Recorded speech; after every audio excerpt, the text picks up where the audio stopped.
Kita mulai ya. Assalamualaikum warahmatullahi wabarakatuh. Selamat pagi semuanya. Semoga dalam kondisi sehat semua ya. Jadi untuk pertemuan hari ini kita lanjut untuk penjelasan materi elektronika terlebih dahulu. Kemudian nanti mohon izin untuk eh, kalau nggak memungkinkan di siang hari, kebetulan saya mau takziah ya ke rumah almarhum di Depok. Jadi kemungkinan nanti kita lanjut materi yang berpikom di malam hari ya. Nanti saya akan jelaskan. Ya, baik. Kita mulai ya untuk penjelasan mengenai teorema rangkaian. Nah, ini untuk praktikumnya ini sebenarnya sudah dilakukan. Mungkin dari hasil ujian praktikum kemarin ada beberapa catatan terkait dengan apa namanya terkait dengan teman-teman mungkin ada yang diantaranya masih bingung membuat rangkaian gitu ya, rangkaian sederhana yang sebenarnya sih seharusnya bisa begitu ya. Nah, nanti mungkin pasca UTS, nah ini akan kami coba kembali untuk mengecek satu persatu begitu ya, karena memang untuk pembuatan rangkaian ini memang hal yang paling mendasar ketika nanti teman-teman akan membuat proyek-proyek ke depannya gitu ya. Nah, nanti kalau misalkan ada yang nggak paham juga harus tanya begitu ya. Jadi harus paham dan harus coba gitu ya terkait dengan pembuatan rangkaian. Nah, jadi ini kita lanjut mengenai analisis dari teorema rangkaian yang nanti dipakai mungkin ya untuk ujian mungkin nggak semuanya, ada beberapa saja gitu. Jadi ini cukup untuk diketahui. Kalau yang kemarin kan sebenarnya sudah juga teman-teman dijelaskan mengenai hukum Ohm ya. Kalau hukum Ohm itu kan sangat sederhana sebenarnya, tinggal teman-teman mencari nilai tegangan arus atau hambatan gitu ya, ketiga itu ya. Tapi mungkin ada beberapa hal seperti misalkan kalau rangkaian tersebut ada rangkaian resistor yang mungkin dirangkai seri dan paralel lalu mencari tegangan, mencari arus di masing-masing hambatan. Nah, itu teman-teman tolong juga dipelajari begitu ya. Nah, untuk yang berikutnya, teorema rangkaian yang kita gunakan ini ada dua.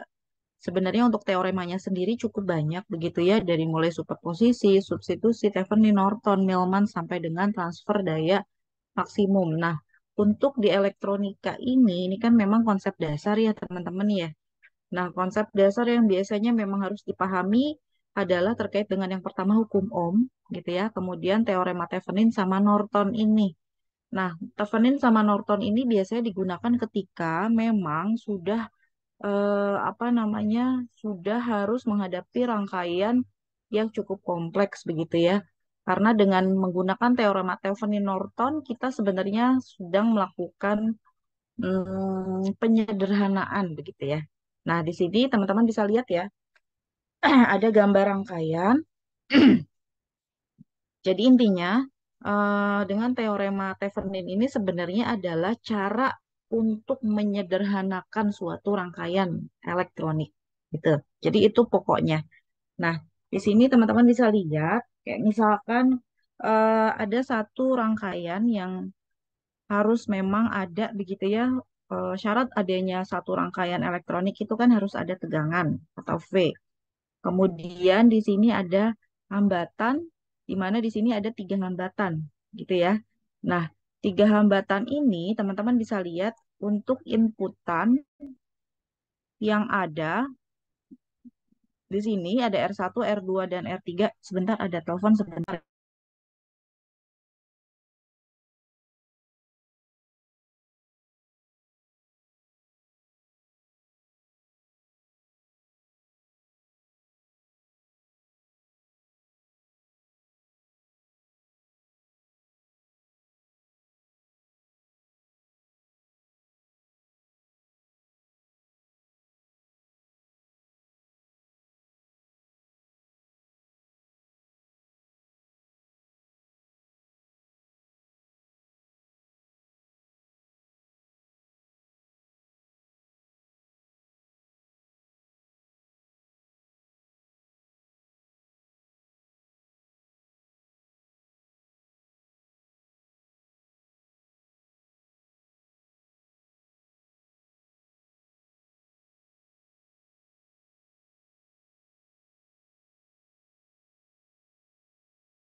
Baik, lanjut ya, mohon maaf. Nah, jadi ini teman-teman bisa lihat ya, eh, apa namanya rangkaian yang memang di sini kita lihat ada rangkaian elektronik berupa hambatan, tiga hambatan, kemudian di sini ada tegangan.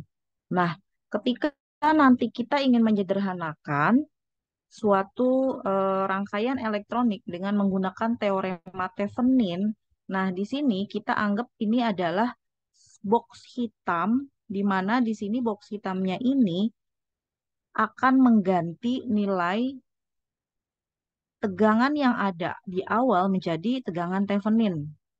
Lalu nanti hambatan yang sebanyak ini bisa menjadi hambatan Thevenin.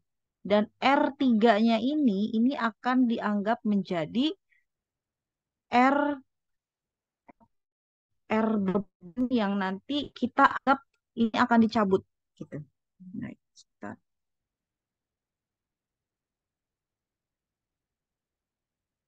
nah, ini ya, sebentar. Saya bisa cek-cek. Oke. Nah, ini teman-teman bisa lihat. Jadi kalau misalkan ada hambatan seperti ini, eh, rangkaian elektronik. Nah, di sini tegangan inputan ini ya, tegangan input, di mana nanti tegangan input ini akan terhubung ke rangkaian yang ada di sini ya, R1, R2, lalu R3. Nah, kemudian di sini kita lihat ya, untuk R1, R2 ini kan dirangkain secara apa? Seri apa paralel menurut kalian? Seri. Seri ya. Nah, ini seri ya. Kemudian R1 dengan R2, R3, R1 dengan yang sebelah sini ini adalah rangkaian yang disusun secara paralel gitu ya. Nah, ketika nanti teman-teman akan mengubah atau menyederhanakan satu rangkaian dengan yang namanya rangkaian Thevenin, gitu ya, rangkaian setara Thevenin, maka nanti di sini ada box hitam yang dianggap sumber tegangan dan hambatan, di mana di sini sumber hambatannya berupa rangkaian Thevenin atau sumber tegangan Thevenin dan R Thevenin. Kita biasanya menyingkatnya dengan RTH dan VTH. Nah, untuk yang satu lagi di sini akan ada yang namanya tegangan beban, di mana memang tegangan beban ini biasanya ini akan dilepas atau dianggap tidak ada. Nah, seperti itu. Itu dulu ya. Nah, kalau misalkan kita lihat di sini ada yang namanya tegangan satu port ketika memang tegangannya hanya satu, lalu di sini ada dua tegangan atau disebut dengan V2. Nah, kemudian di sini kita lihat ada beberapa syarat dan ketentuan untuk menghitung yang namanya tegangan Thevenin dan hambatan Thevenin. Nah, yang harus dilakukan adalah di sini kita harus tentukan dulu terminal AB di mana parameter yang ditanyakan. Terminal AB.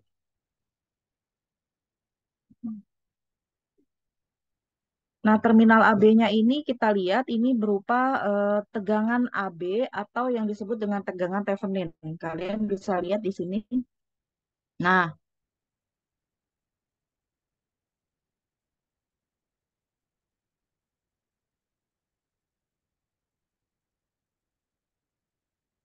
nah ini ya.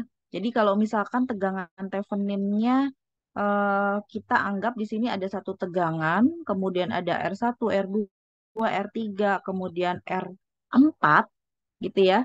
Nah, R5 ini akan terhubung atau akan menjadi RL sebenarnya. Nah, RL ini akan dilepas. Nah, di sini kita bisa lihat. Nah, R5 ini akan dianggap sebagai RL sehingga ini akan dilepas atau dianggap tidak ada. Sehingga yang akan dihitung adalah hambatan yang R1, R2, R3, sama R4 saja. Dan ini akan menjadi hambatan setara Thevenin. Gitu. Nah, di sini kalau teman-teman lihat, nah, jadi ini kalau disederhanakan, set sebesar ini nih, ini akan menjadi RTH ini. Nah, ini ya. Jadi dari mulai R1, R2, R3, dan R4 ini akan menjadi rangkaian setara untuk resistansi atau hambatan Thevenin. Nah, R5-nya ini akan menjadi RL atau R beban. di mana RL ini nanti supaya kita bisa menghitung nilai VTH ini bisa dilepas, dicopot. Makanya ini disebut di sini ada yang namanya VAB atau VTH, lalu kemudian di sini ada nilai hambatan yang bisa diambil ujungnya atau disebut dengan RL di sini ya, kita menyebutnya dengan RL sebentar. Nah, nilai RL ini di mana biasanya nanti akan bisa dicabut atau kita istilahnya dengan open circuit. Nah, di sini ada istilah open circuit. Jadi nanti ketika teman-teman akan menghitung nilai tegangan tahanan di titik AB itu yang mana sih? Yang ini. Nah, di ujung-ujung sini ya, AB. Nah, dia nanti biasanya akan dibuat rangkaian short circuit atau kita eh, bisa membuat rangkaian itu bersifat open circuit. Open circuit ini berarti ini dilepas R-nya, R5-nya ini, gitu ya. Nah, itu kemudian yang berikutnya nanti teman-teman akan bisa menghitung nilai RTH. Nilai RTH ini jadi yang tadi saya bilang RTH ini akan setara dengan nilai hambatan yang ini. R1, R2, R3, R4 dihitung. Yang R5-nya dikesampingkan karena dia akan menjadi RL yang nanti akan dibuat atau dijadikan rangkaian open circuit. Nah, kemudian untuk menghitung nilai RTH-nya, kita bisa cek dengan perhitungan biasa, atau nanti kita bisa bolak-balik sebenarnya. Bisa kita menghitung nilai RTH dengan perhitungan biasa, atau bisa juga kita cari VTH-nya dari setelah RTH-nya tahu, kemudian kita tahu arus short circuit-nya, baru kita bisa hitung. Intinya sih seperti itu. Nah, kita langsung aja mungkin ya ke sini ya. Nah, di sini teman-teman akan diminta untuk menghitung misalkan berapa sih besar dari hambatan Theveninnya. Nah, seperti yang tadi saya sampaikan ya, jadi nanti rangkaiannya ini akan menjadi rangkaian seperti ini. Nah, rangkaian yang di bawah seperti ini. RTH, RTH-nya ini setara dengan ini. Nah, ini. Ini adalah RTH. Ini RTH.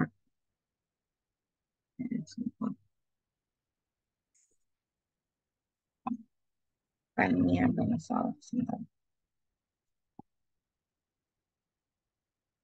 Oke. Nah, cara menghitungnya di sini teman-teman bisa lihat. Oke.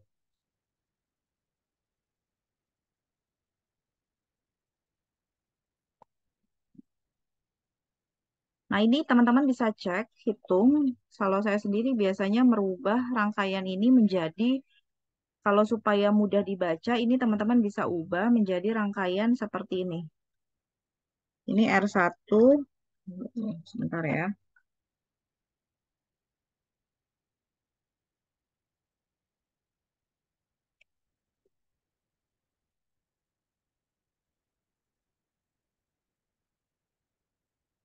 Nah, ini kita bisa ubah ini sebagai R1, misalkan, oh di sini aja nih. Ini R1, saya bikin begini ya. Kemudian berikutnya di sini misalkan R2, ini R2 karena dia kan paralel ya, R1 dengan R2 itu dia paralel. Kemudian berikutnya R3 dengan R4 dia dirangkai seri. Begini, ini R3, kemudian ini R4. Nah, ini R4. Kedengeran ya suara saya ya? Nah, kita bisa menghitung gimana caranya. Nah, ini kita bisa hitung satu persatu. Kenapa ini bisa yang tandanya seperti ini paralel. Lalu kalau langsung plus ini seri. Karena untuk yang rangkaian seri hambatan ini kan kita dapatkan R total ini sama dengan R1 tambah R2 tambah R seterusnya. Begitu ya. Kalau yang paralel harus diseperkan gitu ya. Seper R1 tambah seper R2 tambah seterusnya. Nah, ini kita kelihatan ya, R1 dengan R2 dia paralel. Berarti kita bisa hitung dengan seper R. Totalnya ini adalah seper R1 ditambah seper R2. Nah, ini 600 ohm dari mana? Ini ketika total keseluruhan. Nah, kita tahu bahwa di awal ditentukan nilai hambatannya adalah 1 kilo ohm. Nah, berarti kita hitung seper R totalnya ini adalah seper 1000 ya, karena 1 kilo sama dengan 1000 ohm. Seper 1000 ditambah seper 1000 gitu ya. Berarti hasilnya berapa? R totalnya adalah 1000 dibagi 2. Hasilnya berapa? 5, 500 ya. Itu baru R total antara R1, R2. Saya tulis R1, R2. Nah, kemudian kita lihat di sini R1, R2 setelah digabungkan ini akan menjadi hambatan yang diserikan dengan yang mana? Dengan R3 gitu ya. Jadi ini nanti bisa diserikan dengan yang R3. Ini R1, R2 ini menjadi satu hambatan yang digabungkan, kemudian dia akan diserikan dengan R3. Lalu kita tinggal jumlahkan berarti 500 ditambah dengan 1000. Ya, kita serikan dengan R3 menjadi 1500. R1, 2, 3 ini 1500. Nah, kemudian hambatan ini akan diparalelkan dengan yang hambatan R4 ya. R4 ini kalau diparalelkan berarti seper 15.000 untuk Theveninnya ya, berarti ditambah seper 1000 gitu ya. Kurang lebih seperti itu. Nah, nanti teman-teman akan dapatkan RTH-nya tinggal dibalik, maka akan mendapatkan nilai sebesar 600 ohm gitu ya. Jadi prosesnya lumayan panjang gitu ya. Boleh nanti dicoba dihitung begitu ya teman-teman ya. Nah, jadi seperti itu untuk perhitungan dari R Thevenin kalau misalkan kita mau menghitung dari R1, R2, R3, dan R4. Ya, ini kenapa sama R4 ini dianggapnya paralel? Karena ini ada R5 di sini. Ya, jadi R3 dengan R4 itu pasti paralel, nggak seri. Meskipun mungkin R5-nya ini kan tadi nggak dianggap ya teman-teman ya. Nih, R5-nya kan di sini ya. Nah, di sini ya. R5-nya di sini kan ya. Tapi R5-nya ini tidak kita hitung.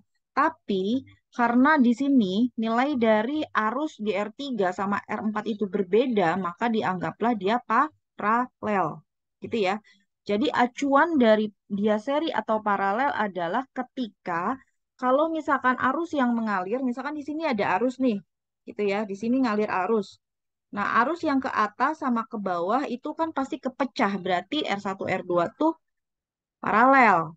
Kemudian dengan R3 ini setelah digabung menjadi satu, ini akan menjadi seri atau menjadi satu arus dengan R3. Jadi ini R1, 2 ketika sudah digabung jadi satu, ini kan diparalelkan ya, digabung menjadi satu seperti ini. Lalu nanti dia akan mengalir ke R3. Nah, akan mengalir ke R3. Dia satu alur, satu arus. Lalu nanti di sini ada arus mengalir ke R4, ada arus yang mengalir ke R5. Gitu kan ya? Makanya di sini R1, 2 sama R3 itu diserikan karena dia satu arus. Tapi ketika dengan R4 itu diparalelkan karena nanti ada arus yang terpecah ke R5 dan ke R4. Gitu. Begitu ya, semoga bisa dipahami. Nah, ini kalau dihitung insya Allah hasilnya sama yaitu 600 ohm. Tinggal teman-teman hitung aja hasilnya gimana. Nah, seperti itu untuk R Theveninnya. Tapi mungkin kalau ujian nggak seribet ini sih sebenarnya ya. Yang penting teman-teman tahu konsep dari perhitungan arus secara paralel, seri, hambatan, seri, paralel, atau kombinasi keduanya gitu ya. Jadi pokoknya intinya adalah ketika arus mengalir, kemudian arusnya itu tidak bercabang, berarti pasti itu adalah hambatan seri. Tapi kalau bercabang, itu pasti sudah dipastikan dia paralel. Jadi kalau misalkan arus melewati R1, 2 sama R3, nah besarannya sama sebenarnya. Yang berbeda apa? Tegangannya yang berbeda. Kalau arusnya sama, karena dia nggak bercabang gitu ya. Jadi kalau misalkan di sini arusnya 4 ampere, ya berarti arus yang melalui R3 juga pasti 4 ampere. Misal di sini arusnya 4 ampere nih di I2, di R12, ya pasti di sini juga arusnya 4 ampere gitu. Karena nggak ada kemana-mana lagi cabangnya gitu ya. Yang beda apanya, Bu? Yang beda tegangannya. Tegangan untuk resistor yang dirangkai secara seri itu pasti terbagi. Yang terbagi adalah tegangannya. Paham ya? Jadi nanti teman-teman makanya kalau mengerjakan soal tolong bisa dibaca dengan baik gitu ya. Jadi kalau misalkan teman-teman punya di sini 12 volt. Nah, kalau misalkan di sini R1, di sini R2, ini arus mengalir dari sini 12 volt. Arus ngalir ke sini, arus total gitu ya. Nah, arus yang mengalir di R1 akan sama dengan arus yang mengalir di R2.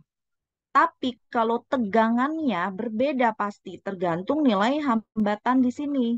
Nah, misalkan ini satu, udah jelas nih, satu tambah satu, dua kan seri ya. Berarti R totalnya 2 ohm. Nah, kalau R total 2 ohm berarti arus totalnya berapa?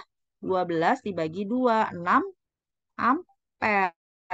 Berarti di sini di I1 besarannya 6 ampere, arusnya di I2 juga sama 6 ampere. Yang berbeda apanya, Bu? Yang berbeda tegangannya. Karena di sini nilai R-nya sama, pasti tegangannya sama gitu ya. Tegangannya berapa? Kebagi dua pasti gitu ya. Tegangannya pasti kebagi dua, 12 volt ya. Berarti nanti di sini 6 volt, di sini 6 volt gitu. Makanya apa namanya?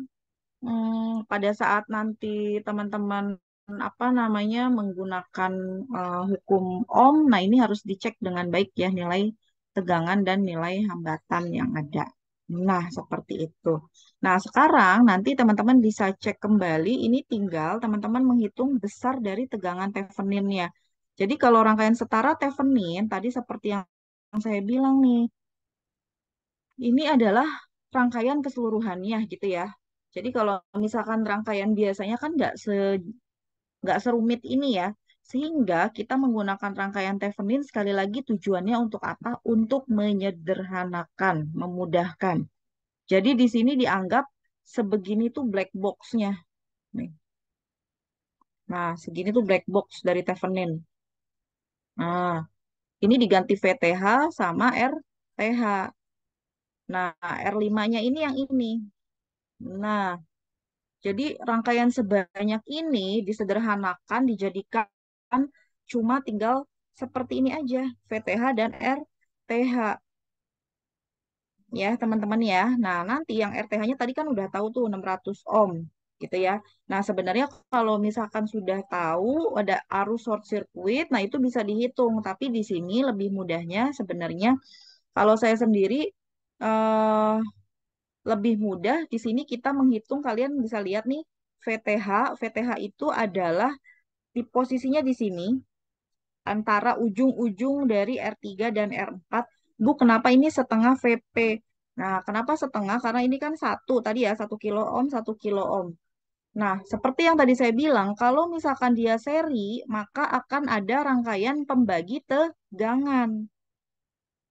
Rangkaian pembagi tegangan ya. Jadi kalau misalkan Bu, saya mau cari tegangan di sini, misalkan di salah satu, kan ini posisinya di tengah-tengah ya, berarti di salah satu. V3-nya berarti apa? R3 per R3 ditambah R4 dikali tegangan yang ada di sini.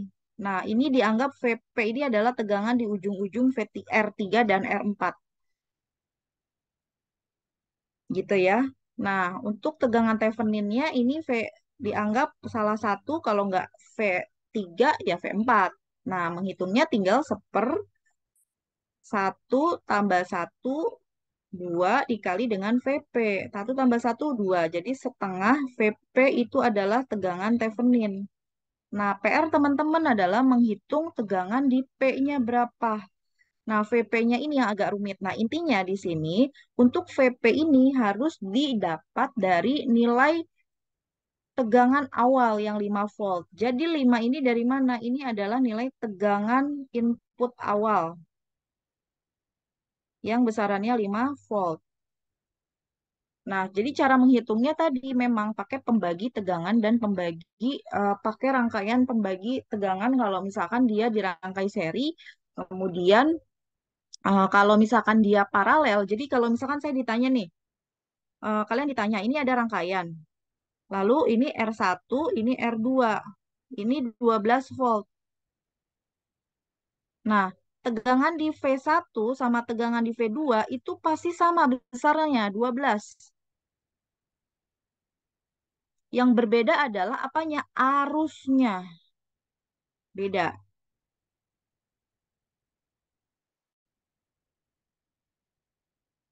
Ya, jadi untuk rangkaian paralel makanya disebut dengan rangkaian pembagi tegangan atau apa namanya voltage divider, pembagi tegangan. Tergantung nilai R-nya gitu ya. Pembagi tegangan. Pokoknya untuk yang apa rangkaian paralel nilai tegangannya ini sama, yang beda arusnya, makanya disebut dengan current divider kalau yang paralel.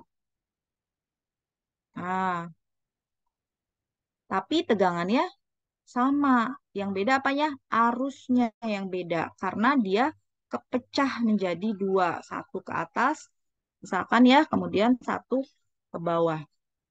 Nah, balik lagi ke sini untuk menentukan nilai 2/3/5/3, di sini kita bisa pakai cari apa pakai persamaan yang cepat lah ya intinya untuk nilai hambatan yang nanti terlibat ini sebenarnya ada ini satu, dua, tiga hambatan, semua nilainya satu. Makanya di sini kita pakai yang atas ini nilai hambatan untuk dua resistor dibagi dengan tiga. Tiga resistor itu berarti total tiga resistor di R2, R3, R4. Kemudian untuk yang bawahnya ini adalah 5/3. Ini limanya adalah total keseluruhan resistor. Nah, untuk tiganya adalah hambatan yang ada di sekitaran VP ini. Kemudian dikalikan dengan nilai dari tegangan total keseluruhan. Dikalikan dengan 5 volt. Nah, ini limanya ini adalah 5 volt. Gitu ya. Kemudian ini tinggal coret-coret, coret-coret gitu ya. Hasilnya adalah 2 volt. Ketika ini VP-nya sudah tahu dan kita udah dapatkan setengah, bahwa VTH ini adalah setengah VP, maka tinggal dimasukkan setengah dikali 2 volt. Nah, hasilnya adalah tegangannya untuk V Thevenin sebesar 1 volt. Jadi di sini kita akan tahu bahwa nilai tegangan Thevenin sebesar 1 volt, untuk RTH-nya sebesar 600 ohm, dan nilai R5-nya tadi yang dianggap dengan RL ini masih sama sebesar 1 kilo ohm. Nah, sebenarnya ada beberapa cara. Ada yang mencarinya dulu dengan mencari apa namanya? Ada yang mencari VTH-nya dengan nih arus dikalikan hambatan Thevenin ada. Tapi kita harus tahu dulu nilai arusnya yang mengalir di sana. Nah, ini jadi intinya bisa beberapa cara lah yang bisa kalian tempuh. Tapi kalau untuk kasus ini lebih baik, lebih cepat, mudah, dan efektif dengan cara yang tadi saya sudah jelaskan gitu ya. Menghitung dulu R-nya. Setelah R-nya tahu, kita menggunakan prinsip yang apa voltage divider untuk menghitung nilai tegangan di VP. Kemudian kita bisa menghitung nilai tegangan Thevenin yang ada di R3 atau di R4. Intinya seperti itu ya. Nah, kemudian untuk yang Norton, nah Norton ini sebenarnya mirip dengan yang Thevenin, hanya saja di sini kita lihat, kita bisa bandingkan ya, di sini RL-nya tetap ada. RL ini tadi yang paling ujung yang bisa dicabut gitu ya, atau bisa di open circuit ya. Nah, di sini ada black box yang kemudian memang di sini isinya adalah apa? Isinya adalah nilai si arus Norton, ini arus Norton sama hambatan Norton. Bedanya ngeh nggak? Kalau Thevenin ini yang dicari adalah tegangannya. Kalau Norton yang dicari adalah arusnya. Arus pengganti kita sebutnya. Atau arus Norton. IN itu adalah arus Norton. Yang nemukannya ada nama Nortonnya lah intinya ya. Gitu ya. Nah, seperti itu kurang lebih. Nah, ini untuk menghitungnya seperti apa sih, Bu? Kalau ujian sih saya nggak ini ya, nggak masukkan untuk soal yang seperti ini. Tapi intinya ini adalah untuk pengetahuan teman-teman ya, bagaimana cara menghitung arus dan cara menghitung tegangan Thevenin dan arus Norton. Nah, kalau yang sebelumnya ini sebenarnya sama. Jadi di ujung-ujungnya tetap nanti akan di open circuit. Jadi ini kalian bisa lihat nih, ada short circuit terminal A B gitu ya. Kemudian kalian bisa menghitung nilai arus AB-nya. Nah, yang dimaksud dengan titik AB yang mana ya ini ya. Ini titik A, ini titik B. Di short circuit kan, dicabut hambatannya, ini hambatannya yang ada di ujung yang tadi. Nah, kemudian nanti teman-teman akan tahu arusnya. Jadi arus Norton ini nanti akan setara dengan V Thevenin dengan dibagi dengan R Thevenin. Sama aja. Gitu aja intinya. Sementara nilai arus Thevenin akan sama dengan arus hambatan Thevenin akan sama dengan hambatan Norton. Jadi arus short circuit SC itu artinya short circuit ya. Ketika nah ini ya ada hambatan yang memang di open atau dicabut atau dilepas. Jadi nanti sumber dianggap semua sumber itu adalah sumber bebas gitu ya. Nah, nanti kita bisa menghitung berapa sih sumber tegangan bebas atau sumber tegangan tadi ya open circuitnya dari rangkaian short circuit gitu ya. Dan nanti sumber arus bebasnya diganti dengan rangkaian yang disebut dengan rangkaian open circuit. Kenapa open ya? Ini karena tadi ada salah satu komponen yang dilepaskan. Ya udah kan kalau komponen dilepaskan ya udah berarti blast aja gitu kan ya. Tapi karena tetap ada tegangan ya tetap ada arus yang mengalir dia. Jadi ini kan tegangannya nggak dilepas, jadi tetap ada arus yang mengalir hanya di sini. Ah, dilepas maka ini akan menjadi rangkaian open circuit intinya gitu. Nah, seperti itu. Nah, sampai sini mungkin ya. Nah, ini nilai hambatan yang memang kita harus mencari apa kaitannya antara tegangan arus yang ada di perhitungan Thevenin dengan yang di Norton. VOC ini apa? Tegangan open circuit ya, tegangan ketika ini hambatannya dilepaskan.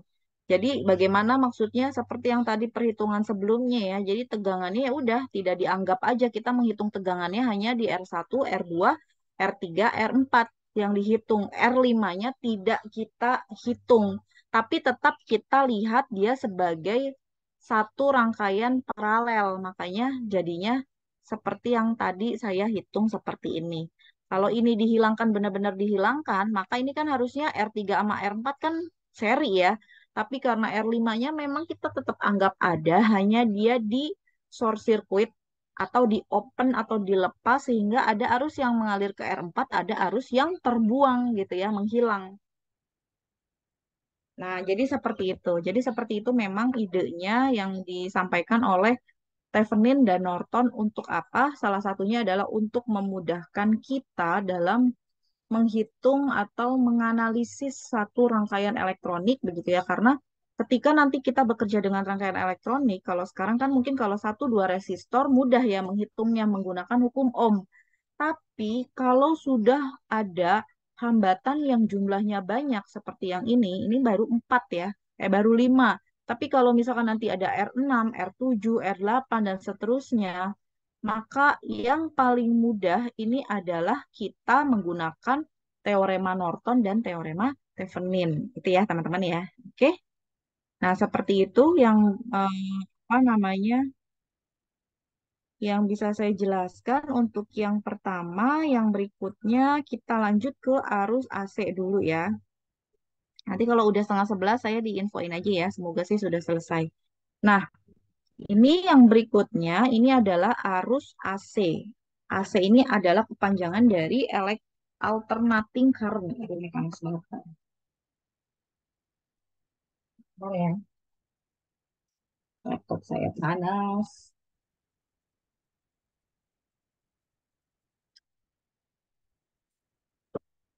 Oke. Nah, ini ya, alternating current atau arus AC.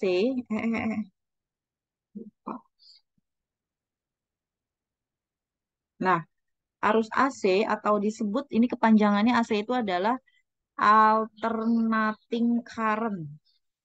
Kalau kita hubungkan dengan osiloskop, maka nanti yang muncul di osiloskop outputnya adalah rangkaian sinusoidal. Makanya kita sebut dengan sine wave atau gelombang sinus.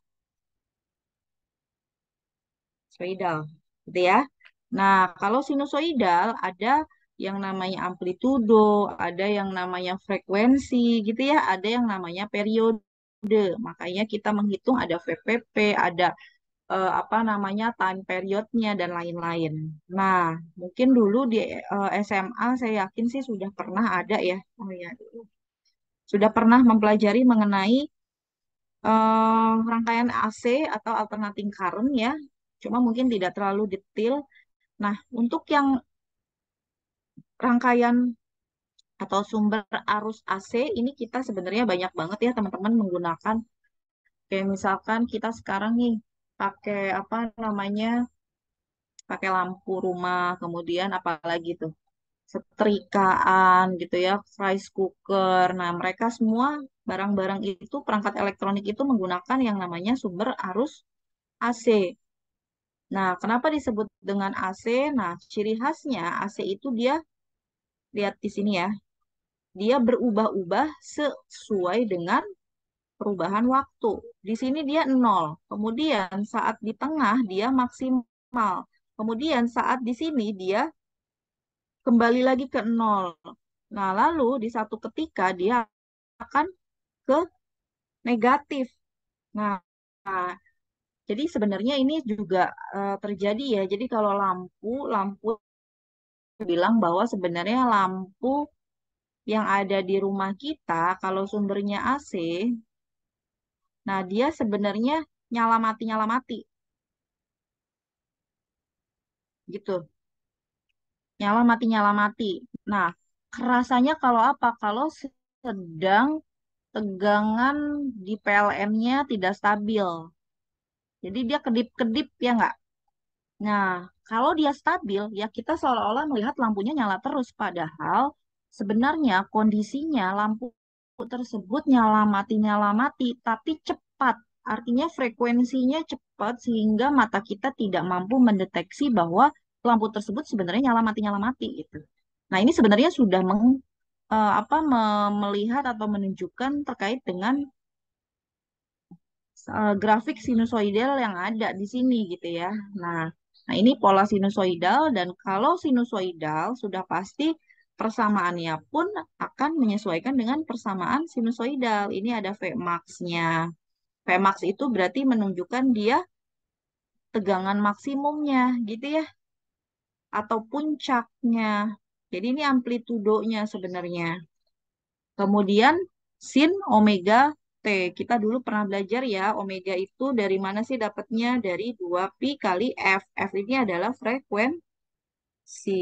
Nah, untuk arus sama, hanya saja arusnya, nah ini arus ya, arus pada satu waktu. Jadi kalau misalkan pada saat T-nya detik kedua, ya berarti dimasukin T-nya 2 gitu ya. V-nya berapa, F-nya berapa, tegangan maksimumnya berapa. Berarti ini adalah tegangan pada saat waktu atau menit kedua, detik kedua gitu. Karena ini kalian bisa lihat ya, ini T ya. Jadi ini nol pada saat 1 second, 2 second, dan seterusnya itu berbeda-beda.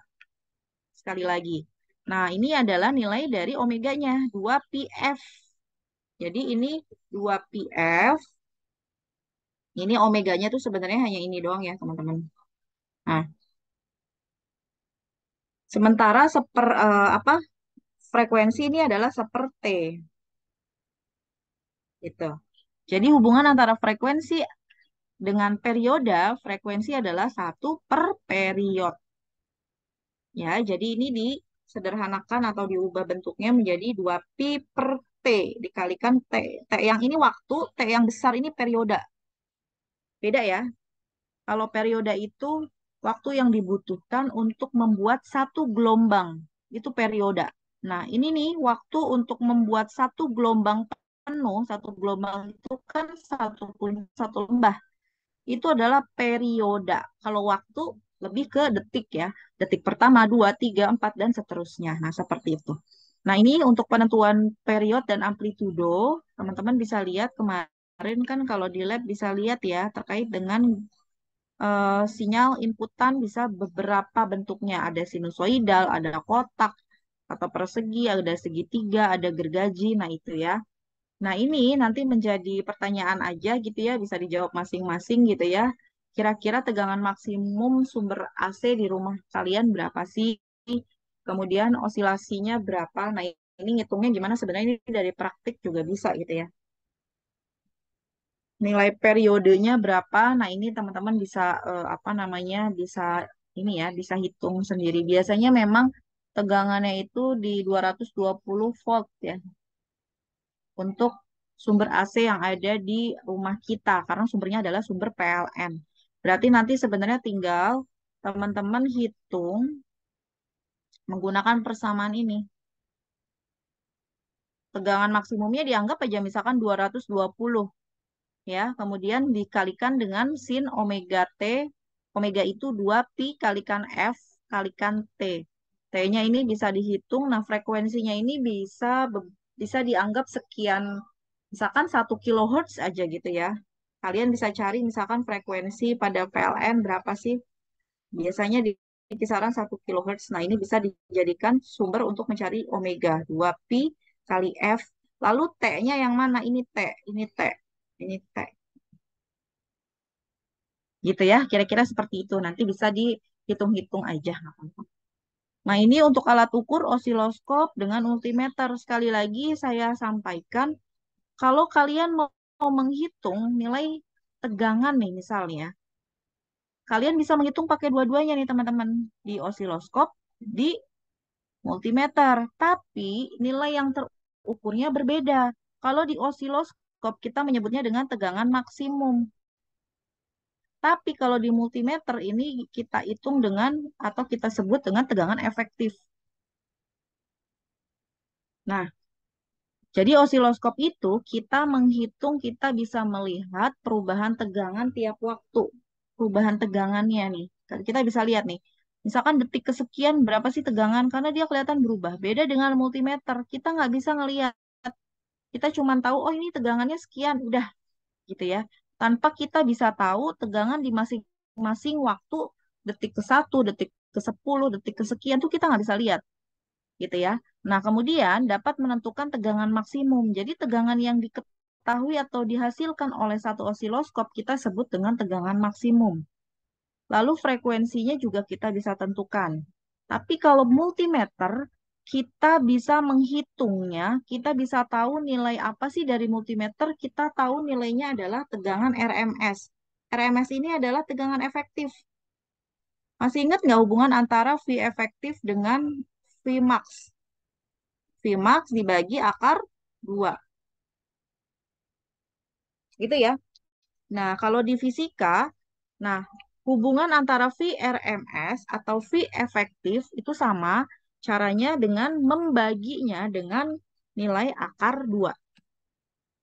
Nah, seperti itu ya. Jadi ini ya, bedanya apa? Jadi kalau menghitung dengan osiloskop dan dengan multimeter itu pasti nilainya beda, besarannya beda meskipun sama-sama tegangan. Nggak mungkin sama. Nah, ini nilai tegangan di osiloskop, tegangan, nilai waktunya. Ini skala yang ada di osiloskop, kita bisa setting nilai, ini channel 1, channel 2 ya. Ini kita menghitung nilai dari si tegangannya. Ini biasanya untuk waktunya atau time period. Nah, kita biasanya harus mengkalibrasinya dengan nilai 2 volt peak to peak ya teman-teman ya. Nah, nih. Kalau mau kalibrasi, kalibrasi dengan 2 volt peak to peak, lalu frekuensinya 1 kHz. Nah, nanti kita bisa menghitung berapa sih banyak kotak dan skalanya atau volt per diff-nya. Nanti kita bisa menentukan time per diff-nya juga, lalu kita bisa menghitung nilai frekuensinya gitu ya. Nah, ini Nah, ini teman-teman bisa hitung sendiri, tapi apa namanya, mungkin lebih ke ini aja kali ya, latihan aja kali ya di rumah. Boleh di screenshot, nanti boleh dikerjakan sebisanya aja. Tapi intinya di sini kita menghitung nilai eh, yang ada di osiloskop, di mana memang sudah ditentukan volt per diffnya 0,5. Kemudian time per diff, jadi ini volt per diff. Ini time per diff. Kalau mau menghitung VPP, berarti kita harus tahu dulu apanya. Kita harus tahu dulu berapa banyak kotak dari atas ke bawah. Jumlah kotaknya berapa. Kalau sudah diketahui jumlah kotaknya, dikalikanlah dengan nilai volt per diff. Maka itu akan menjadi VPP. Gitu ya. Kalau tegangan maksimum caranya gimana? Nah, tegangan maksimum tadi apa namanya? Secara ini sudah di ini ya. Nilai tegangan maksimum ini ya di sini. Kalau VPP puncak peak to peak gitu ya, puncak ke puncak dari atas ke bawah ini berapa sih? Misalkan di sini, ini ada dua nih. Ini kotak satu kotak, ini satu kotak. Berarti ini ada dua kotak, dua kotak. Kotak itu disebut atau dibilang dengan diff. Jadi kalau misalkan dua disebut dua kotak atau dua diff, kita kalikan dengan 0,5 volt per diff.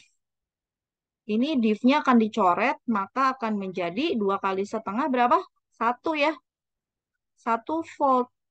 Nah, ini adalah volt, volt apa namanya? VPP. V maksimumnya berapa? Biasanya ini kelihatan di sini nih, nilai tegangan maksimumnya teman-teman akan lihat nilai yang ada di puncaknya berapa. Ya, periodenya tinggal dikalikan 2 pi dikalikan F. Periodenya bisa didapatkan dari mana? Dari sini. Hmm. Ya, nah nanti ini bisa dicoba dulu apa namanya dikerjakan ya. Tapi nggak sekarang, di-PR-kan aja ya. Nanti kalau misalkan ada yang nggak bisa, ada yang nggak paham, boleh ditanyakan. Jadi 3 poin. Yang pertama untuk volt peak to peak tadi sudah tegangan maksimum itu posisinya di sini, kemudian periode dan frekuensi dari sini, kemudian nilai persamaannya tinggal dikalikan tegangan maksimum nilainya berapa, dikalikan sin omega kali T. Omega itu 2 pf. Omega itu sama dengan 2 pf. Nah, kemudian yang berikutnya di sini sama ya dengan soal nomor 1 gitu ya, ditentukan A, B, C, D, soalnya sama, hanya beda di mananya, beda di nilai time per diff-nya sama volt per diff-nya. Nah,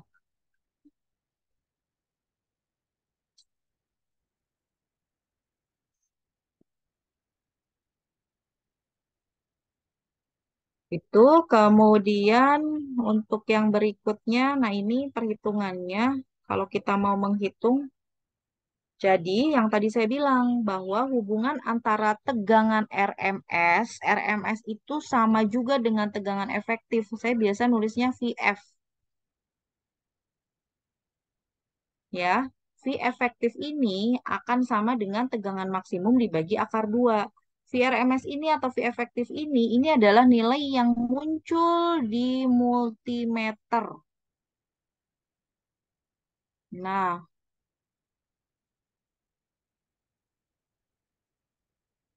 kalau Vm ini adalah nilai yang muncul di osiloskop. Nah, nilai arus RMS sama aja. I maksimum, ini saya biasanya nulisnya tetap I maksimum. I max itu, nah ini puncaknya ini berapa sih? Nah, ini menjadi I max. Nah, kalau sudah tahu, ini tinggal kurang lebih VRMS itu mendekati 0,7 dikali Vmax. Jadi kalau Vmax-nya 5 volt, berarti tinggal 0,7 dibagi 5 volt. Kalau arus maksimumnya misalkan 5 ampere, berarti arus efektifnya 0,7 dikali 5 ampere. Gitu ya. Jadi seperti itu kurang lebih. Jadi ini cara mengukur tegangan AC menggunakan multimeter seperti itu. Jadi nilai yang muncul makanya ketika ini teman-teman bisa lihat nih. Nah, di sini kalau kalian mau menghitung tegangan, ini ada dua. Ini DC, ini AC. Nah, beda. Kelihatan ya. Pokoknya kalau yang AC itu dia begini bergelombang, kalau DC itu dia begini lurus. Nah, jadi seperti itu ya teman-teman ya. Kemudian, nah ini hanya pertanyaan boleh dikerjakan kalau apa sifatnya ini nggak perlu dikumpulkan sih kalau saya yang penting teman-teman bisa menjawab aja untuk latihan UTS ya. Tapi mungkin ada yang keluar, ada yang enggak juga, nggak serumit ini sih insya Allah. Nah, untuk tegangan RMS nanti sumber AC di rumah kita berapa sih? Nah, itu bisa dicek-cek gitu ya RMS-nya. Kemudian tegangan di sinyal di sini kalau skalanya 5 volt per div, kemudian eh, time per div-nya 2 milisecond. MS itu milisecond ya. Kemudian ini ada gambar tegangan AC, misalkan V maksimumnya 4 volt. Kemudian nanti teman-teman bisa lihat bentuk tegangan AC-nya. Jadi tegangan AC itu dibikin sinusoida lah intinya. Berarti kalau kayak gini kan tinggal di Vmax dikalikan sin omega T. Berarti tinggal diplotkan aja satu persatu ketika apa tegangan maksimumnya ini udah ada nih gitu ya. Kemudian sin omeganya 2pi kali F. Frekuensinya sudah ada. Kemudian T-nya tinggal dimasukkan ketika waktunya 1 second, 2 second, berapa sih tegangan maksimumnya atau tegangannya. Nah, tegangan maksimum ya berarti nilai tegangan tertinggi yang nanti teman-teman dapatkan. Nah, ini sudah dikasih tahu juga nilainya 4 volt. Itu ya. Oke, nah seperti itu kurang lebih. Kemudian yang berikutnya, ini agak banyak nih. Oke, saya agak ini kan ya. Nah, yang berikutnya ini adalah rangkaian RC. RC ini sebenarnya kepanjangan ya. Kepanjangan dari apa R-nya? R-nya apa? Ham? Salah. R-nya hambatan. Hambatan. Oke. C-nya nilai kapasitansi. Tahu kapasitor. Gitu ya. Nah, ini kita akan bahas sedikit mengenai rangkaian RC. Nah, jadi di sini kita lihat perilaku rangkaian RC terhadap tegangan DC seperti apa. Jadi di sini ada sumber tegangan ya, teman-teman ya. Nah, ini sumber tegangan DC. Dihubungkan dengan hambatan, dihubungkan dengan kapasitor. Kemudian ini ada saklar. Kita saklarnya kenapa ada satu dua ceritanya ini kita bisa hubungkan ke C1, bisa nanti satu ketika dihubungkan kedua. Jadi bisa dicabut, bisa dipindah-pindah. Nah, sekarang kita lihat di sebelah kanan, ini adalah kurva tegangan kapasitor terhadap waktu. Ini kurva tegangan resistansi terhadap waktu. Nah, teman-teman mungkin waktu praktikum pernah melihat kalau pakai resistor bentuknya nah seperti itu naik gunung lalu kemudian turun gitu. Tapi kalau resistansi nih ada yang seperti ini bentuknya. Turun ke bawah gitu ya dan seterusnya. Nah, sekarang intinya di sini teman-teman kita bisa lihat.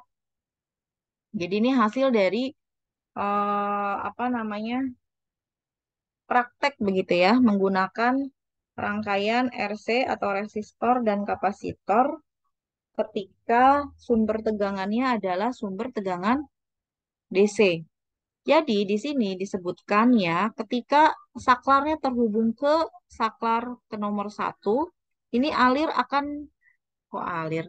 Maka ini arus dari sini set, ini kan arus ya, set. Ini akan ngalir ke rangkaian RC masuk ke sini. Nah, ketika melewati kapasitor, nah ini. Kapasitor itu kan fungsinya buat apa? Apa? Ada yang tahu? Penyimpan mu muatan listrik. Ya, penyimpan muatan listrik. Ya, penyimpan muatan listrik. Nah, jadi ketika arus ini mengalir, muatan ini akan tersimpan atau kapasitor akan mulai diisi istilahnya. Atau istilahnya ini adalah charge. Kapasitor akan mulai terisi oleh muatan-muatan listrik. Nah, kalau misalkan terisi, maka di kurva tegangan terhadap waktunya ini akan naik. Set, naik dia. Nah, naiknya secara eksponensial. Kalau eksponensial itu artinya dia nggak linier ya. Kalau eksponensial itu dia bentuknya ya bengkok-bengkok atau gimana gitu ya. Nah, dia secara eksponensial, kemudian nanti kalau sudah penuh, nah ini kan dia mulai nih, nggak naik lagi ya, nggak naik terus ya.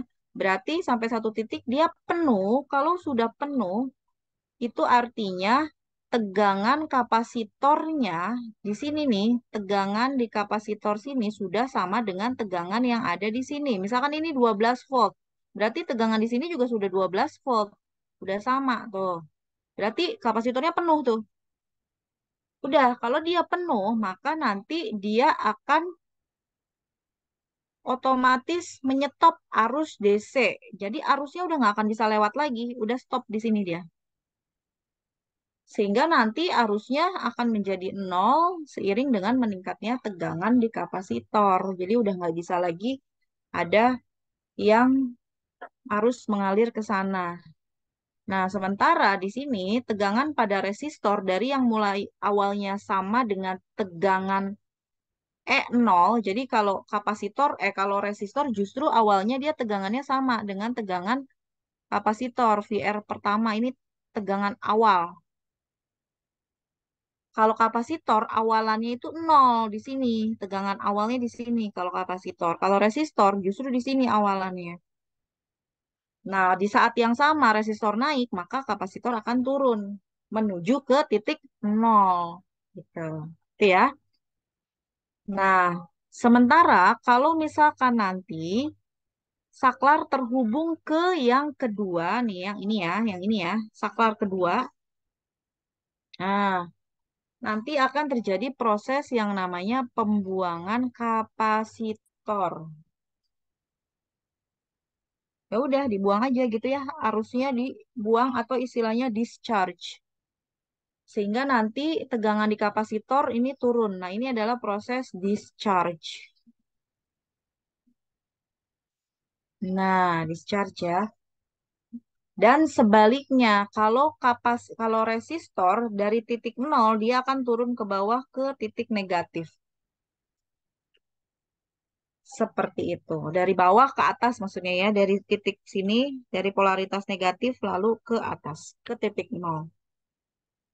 Nah, ini kalau misalkan mau menghitung, tapi saya tidak menyarankan apa lebih detail ya, karena memang masih dasar sekali ya teman-teman. Jadi ini kalau misalkan kita mau menghitung nilai arus pada satu rangkaian RC di apa namanya di saat tertentu.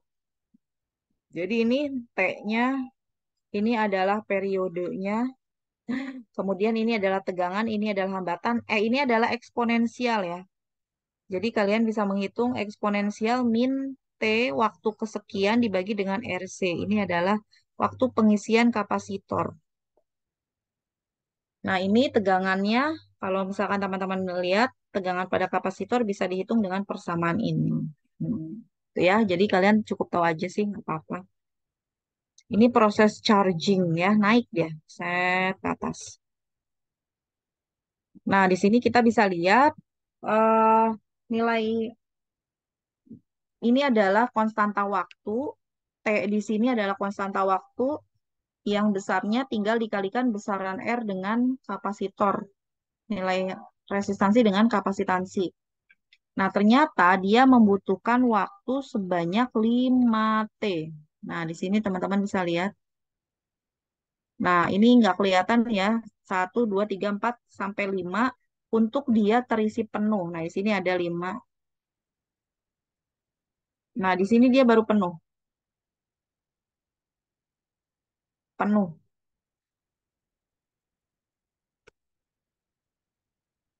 Nah, baru terisi sebesar 63% ketika T sama dengan R kali C. Nah, ini bisa lihat nih. Dari mana tahu 63%? Nah, ini.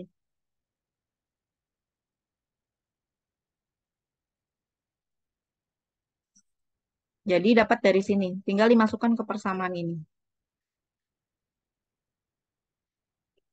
Kalau mau tahu 100% ya berarti di sini posisinya di 5T. Nah, ini ya seperti itu. Kemudian kalau di resistor, nah ini tinggal dibalik jadi dia turun ke bawah justru ketika nilainya T sama dengan RC maka didapatkan nilai 0,368 atau nilai 36%. Jadi sebenarnya di sini kapasitor mulai mengosongkan muatan ini eh, pada saat T sama dengan R kali C itu dia sedang proses mengosongkan muatan dan baru tersisa 36% ketika R kali C, ketika waktunya sama dengan R kali C. Itu ya. Nah, ini untuk soal nanti teman-teman bisa dicoba dikerjakan juga ya kalau sempat. Intinya di sini kita mencari waktu yang diperlukan atau T ya. Ini kan waktu yang diperlukan itu T ya. Ini T ya. Dengan nilai kapasitansinya 1 mikroF, lalu C-nya ini adalah C, R-nya sama dengan 1 mega ohm. Jadi kalau yang tadi kan kita nggak tahu nih nilainya. Nah sekarang R kali C nilainya tinggal 1 mega ohm dikalikan 1 mikrofarad. Jangan terkecoh, harus diubah dulu ke farad dan diubah ke ohm. Ya, nanti teman-teman silakan cek waktu yang diperlukan untuk mengisi penuh kapasitor berapa, kemudian tegangan kalau misalkan 5 volt, nah berapakah tegangan pada kapasitor pada saat waktu 5 detik. Pakai rumus yang mana ini? Pakai persamaan yang ini. Jadi teman-teman tinggal pakai dua persamaan ini aja kalau arus ini, kalau tegangan ini. Gitu ya. Nah, arusnya sama. Tinggal pakai persamaan yang ini arus. Tinggal dimasuk-masukin aja kok. Ya, kemudian ini untuk rangkaian RC terhadap tegangan AC. Jadi bedanya apa? Kalau yang tadi DC sumbernya, ini sekarang AC.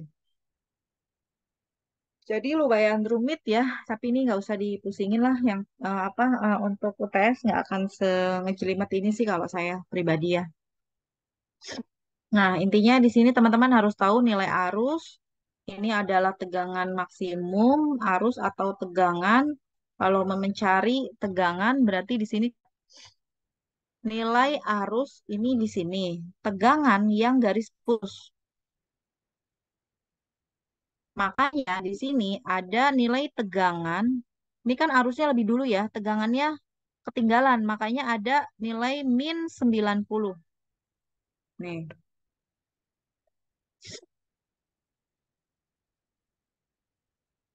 karena tegangan ketinggalan. Sebesar fase sebesar 90 derajat fase. Nah, gitu ya. Jadi ini fase, ini namanya fase. Kalau di tengah-tengah ini ketinggalannya 90 derajat, makanya muncul min 90. Nah, kemudian ini persamaannya, kalau bentuknya sinusoidal pasti ada sin-sinnya ya. Nah, ini untuk arus, ini untuk tegangan. I dikalikan R. R-nya ini ada sinnya karena dia arus AC. Tuh ya. Kemudian yang lain-lainnya ini adalah persamaan, tinggal dihitung Wih, ini kenapa harus pakai integral? Integral itu sebenarnya menghitung luasan sih ya. Tapi ini nggak perlu dicek secara detail lah ya. Yang penting yang bagian atasnya aja. Nah, untuk nilai XC, XC ini apa sih? Masih ingat nggak XC itu apa? XC itu adalah hambatan. Apa namanya kapasitansi namanya reaktansi kapasitif. Ini mana ya? Ini, reaktansi kapasitif. XC kapasitif. Kenapa namanya jadi reaktansi kapasitif? Karena kan kalau kapasitor itu kan satuannya apa? C. Kapasitor itu kan satuannya farad. Ketika dia mau mengubah satuannya menjadi eh, ohm, maka kita harus mengubah dia menjadi nilai XC. 1/omega C. C-nya ini nilai farad, omeganya ini 2 pf. Nah, itu ya. Semoga sih bisa dipahami ya. Tapi ini memang dasarnya fisika sekali sih ya. Jadi kalau fisikanya paham, teman-teman bisa lah. Nah, kemudian ini kita bisa menghitung nilai impedansi. Impedansi ini artinya hambatan total rangkaian, mau di kapasitor, mau di resistor. Gitu ya. Nah, ini sifat perlawanan listrik ini biasanya dinyatakan dalam bentuk reaktansi kapasitif. Jadi ini menunjukkan sifat perlawanan listrik atau hambatan lah ya maksudnya gitu. Atau kita menyebutnya dengan istilah XC. Kemudian disebutkan lagi bahwa energi listrik pada kapasitor tidak hilang dalam bentuk panas seperti yang ada di resistor. Jadi kalau di resistor kadang kita pegang, kalau dialiri arus lama-lama panas, nah itu artinya ada energi listrik yang terbuang. Ya, jadi kalau kalian misalkan megang TV atau megang layar kok panas ya, nah itu adalah sebenarnya energi listrik yang terbuang menjadi energi panas. Gitu. Jadi semakin dingin sebenarnya mengindikasikan bahwa kalau dia nggak cepat panas ya makin sedikit energi listrik yang terbuangnya. Lalu energi listrik ini biasanya akan kembali ke sistem selama proses buang muatan atau discharge. Ya. Nah ini persamaannya, impedansi, total keseluruhan. Kalau kita lihat ini kayak hukum apa ini? Kayak hukum apa? Hukum Ohm ya? Hukum Ohm. Hukum apa? Yang nilainya Pitagoras. Loh, nilai R kuadrat ditambah XC kuadrat. Ini maksudnya XC dikuadratkan. Jadi XC kita tahu sama dengan 1/omega C. Baru ini nilainya kita kuadratkan. Nah, Z ini adalah impedansi atau total hambatan pada rangkaian RC. Rangkaian RC itu intinya di sini ada R, ada C. Ini panjang, ini pendek. Kalau kapasitor sama, ini sama, ukurannya sama. Nah, ini diagram fasenya kalau teman-teman mau lihat seperti ini ya. Agak rumit tapi intinya sih seperti inilah ada sudutnya. Jadi nanti ini tangensial sudut untuk melihat antara XC dengan R. Kemudian ini rangkaian RC ini biasanya digunakan untuk apa sih? Untuk memfilter atau istilah filter ini adalah tapis. Ada yang istilahnya low pass, ada yang istilahnya high pass. Kalau low berarti si rangkaian itu hanya mampu melewatkan sinyal yang frekuensi rendah. Kalaupun ada sinyal frekuensi tinggi, itu akan dilemahkan. Itu namanya low pass filter. Tapi kalau yang high pass filter, ini biasanya dia hanya melewatkan sinyal frekuensi tinggi saja. Gitu ya. Jadi seperti itu. Nah, ini gambar responnya low pass turun gitu ya, high pass yang sebaliknya. Nah, ini untuk yang low pass, ini persamaan perhitungannya. Kemudian high pass, nah ini ada dua rangkaian dan integrator dan diferensiator, bukan diferensi, diferen. Bentar ya. Kita cek dulu satu-satu untuk yang tapis lolos rendah. Nah, ini biasanya bentuk rangkaiannya seperti ini. RC, lalu ini out. Ini kayaknya pernah juga di praktikum ya. Nah, untuk menghitung V out, kita bisa menghitung dari nilai XC dibagi dengan R kuadrat ditambah XC. Ini impedansi. Nah, ini yang tadi saya bilang, ini adalah rumus pembagi tegangan. Kalau dia dirangkai seri, maka disebut dengan pembagi tegangan.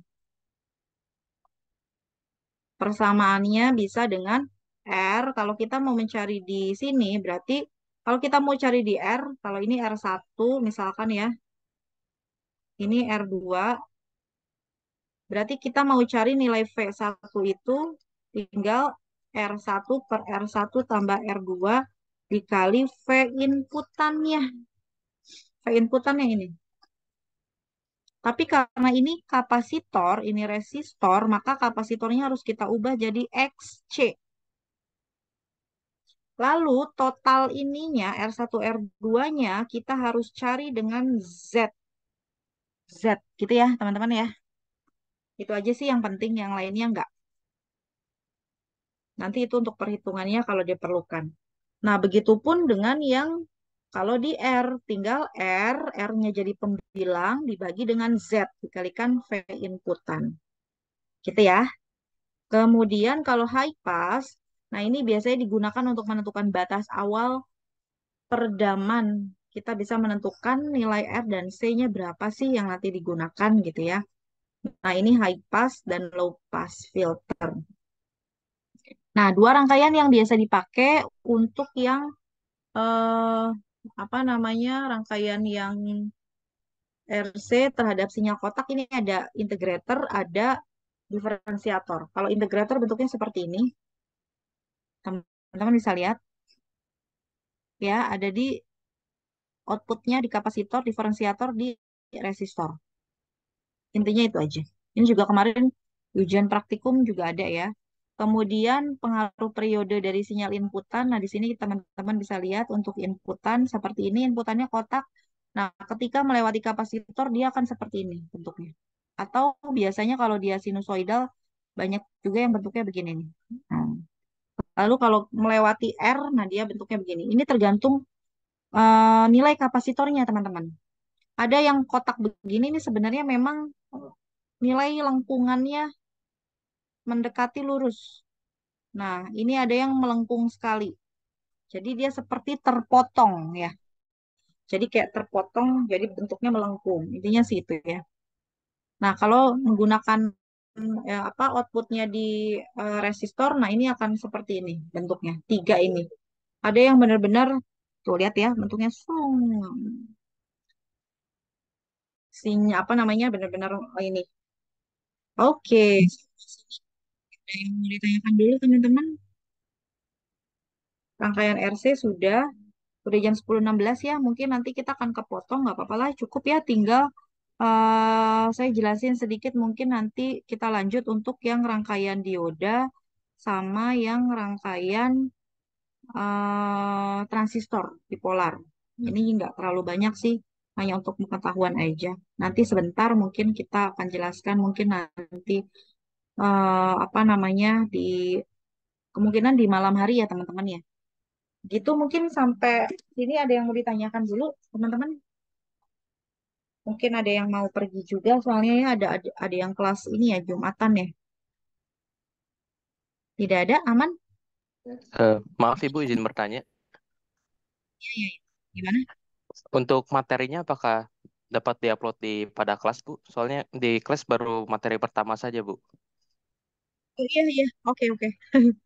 Hari ini ya, insya Allah saya upload. Kalian ujiannya kapan ya? Maaf, lupa. Hari apa? Sebentar Ibu. Udah keluar belum tes? Oh, belum ya? Sudah sudah ada jadwalnya sih Bu. Oh, udah ada. Jadwal tes Untuk kapan?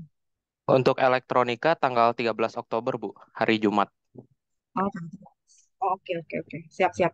Hari ini insya Allah deh ya, kalau nggak maksimal besok saya sudah upload di kelas semuanya ya, dengan recordnya pun nanti saya simpan di sana semuanya. Oke? Gitu ya, nanti kita Eh, lanjut lagi. Mohon izin mungkin di sekitar jam 7 malam ya, karena siang ini saya mau ke apa namanya ke Depok dulu untuk takziah. Yang lain mungkin takziahnya besok ya malah ya, Sabtu ya, perwakilan ya, atau mau kapan? Nggak tahu iya Bu, besok Yuk, teman-temannya aja. kelas kemungkinan A2 Sabtu kok. Sabtu Bu, Oh gitu. habis praktikum. Nah, saya besok kebetulan ada rapat, jadi kemungkinan hari ini nggak ada apa namanya sekalian lewat nanti ke Bogor. Gitu aja mungkin dari saya. Mohon maaf